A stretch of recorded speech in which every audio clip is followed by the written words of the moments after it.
You just allow someone into your space. Mm-hmm. Well, right. And so he then tells me, well, what would you say if I was downstairs? And I'm thinking, what? And then I realized. So he was there already? Already, just assuming that, like, I was there ready to, have sex. And then I realized this is the same type of relationship I had with this guy in the other city in which I lived. No boundaries, no respect for you at all. They just like to get up in your ass. They like right. that energy, obviously. Mm-hmm. And that's when I told him, no, I'm sorry, I have to go. And so, no, I'm not allowing this to continue. But I noticed that, again, people seem to think that it will happen, and I'm now refusing it. Finally. Very good. So you're getting stronger, and you believing that you deserve the highest and best in relationship with men, and you don't have to be a submissive that gets fucked all over, shitted on, and humiliated just because you're submitting to somebody. That's not what being submissive means. Not being a victim, not being used, not letting somebody just treat you the way they want to and take their rage and frustration out on you.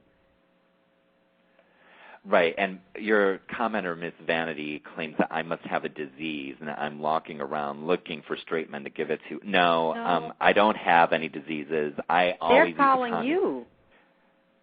They're seeking you out.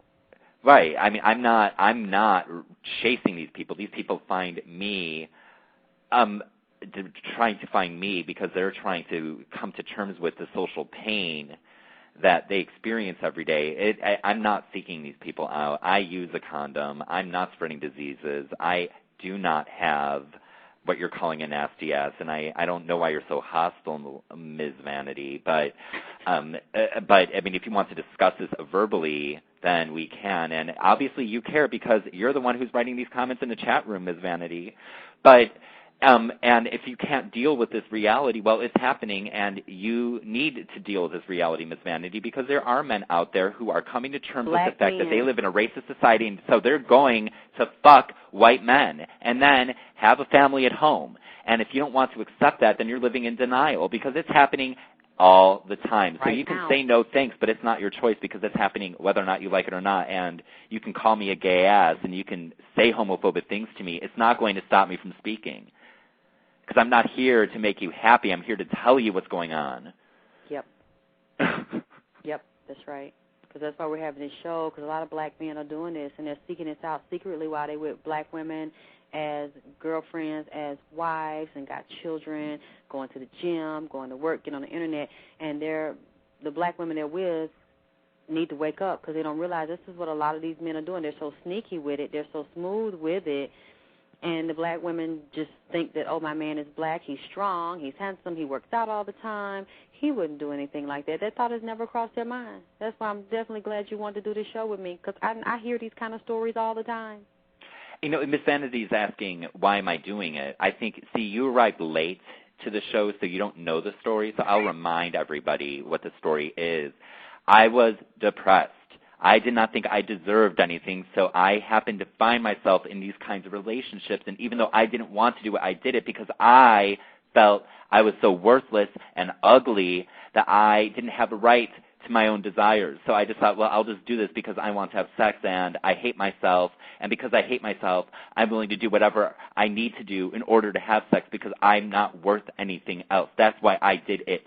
But I now am realizing how destructive it is, and this is why I'm discussing it, because it's not happening anymore.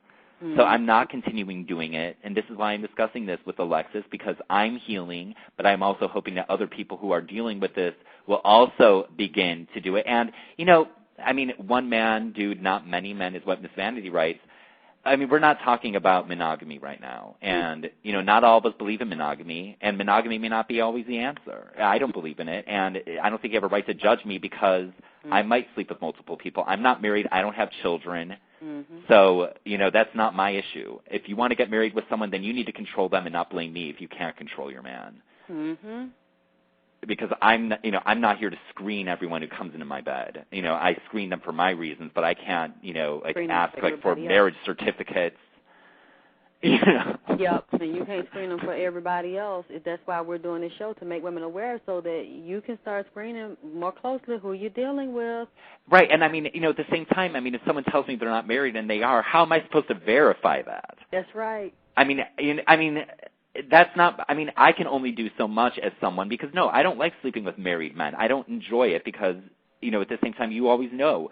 You know, and I've slept with married men before who tell me, oh, well, you know, I don't want you to cheat on me. And I'm thinking, wait, you're married. And you're telling me I can't cheat on you? Mm-hmm. But you're married? You know, and no, and I don't think people who sleep with married men enjoy it because I think everyone knows that you will always be secondary, that they're going home to someone else, supporting someone else financially, and that you're not receiving those benefits. But if someone lies to you, how are you supposed to know? And you can't blame other people for believing someone's lies. Mm-hmm. The only thing one can do is one has to watch their partner.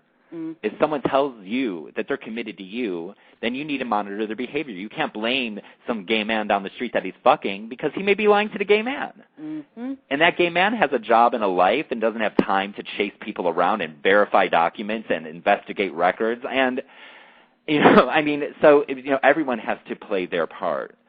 You know, I mean, that's... But you know what? He made an agreement to a woman. And it's that woman's responsibility to check her man and investigate her man. It's not your fault if a black man is online and at the gym trying to have sex with you and go back home to his wife, because ultimately he is responsible for the agreement that he made with his wife to be monogamous and committed to her or to his girlfriend to just be in a heterosexual monogamous relationship. That's why we're doing the show. That's why I want him to do the show, because black women need to wake up. Not to beat up on him or blame him for black men fucking him in his ass. It's not his fault because these black men want to fuck him in his ass. But we do need to know, especially when HIV is killing and infecting and affecting more black people worldwide than whites or anybody else. Do you feel like taking any calls?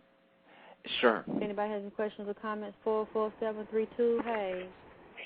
Hey, just listening. Popping in 10 minutes. Okay, thank you. 225. Do you have any questions or comments? 225. I'm just wondering if it's protection used. I can't understand what you're saying. I'm just wondering if protection is used. Always. All right. I always use protection because, you know, I guess I respect myself enough that, you know, I don't want, you know, some random disease, you know, in my body. So I always use protection, but, you know, I don't know about other people, but I know when I have sex, I'm always using protection. Mm-hmm. All right, that's all. 111 or unidentified number. Do you have any questions or comments about our show today or our guest? If anybody has any questions or comments at this time about our topic, black men and dealing with self-hatred and racism, sleeping with white men, or just any comments or questions for the guest, you can call in at 646-478-0928. That's 646-478-0928. We'd love to get your questions and your comments and take your calls. Or Chet, you can go ahead if you want to just say anything else, or if I don't know if anybody has any questions in the chat. Well, I mean, you know, we were discussing this, but, you know, there's also, I don't know, I noticed that there's also the reverse, too, meaning, you know, how there are all those, I mean, I'm sure you've seen this. You're in Atlanta, you know, you're in a big city. You see these white guys who only date little Asian boys, or, you know, like these white guys who only date, like, little Latino boys. You know, I mean, this kind of stuff happens, you know, so, like, you have these guys, these big white guys who, you know, want to have, like, a little dark toy they can dominate, and, you know, like, that's what they do. And, you know, people seem to accept it and think it's okay, and no one ever pulls them aside and says, like, look, like, what's with you dating, like, these Asian boys who are half your size, you know, and, like, you're driving your dick up their ass, reproducing the colonial encounter in your bedroom. You know, like, why, you know, I mean, why people don't ask, I mean, I do say these things to some of my gay friends if I notice, like, so what's with you only dating, like, small Chinese boys, you know? Like, what's going on here?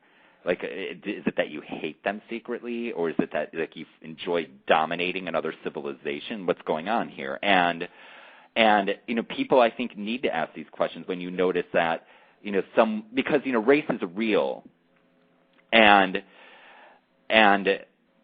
And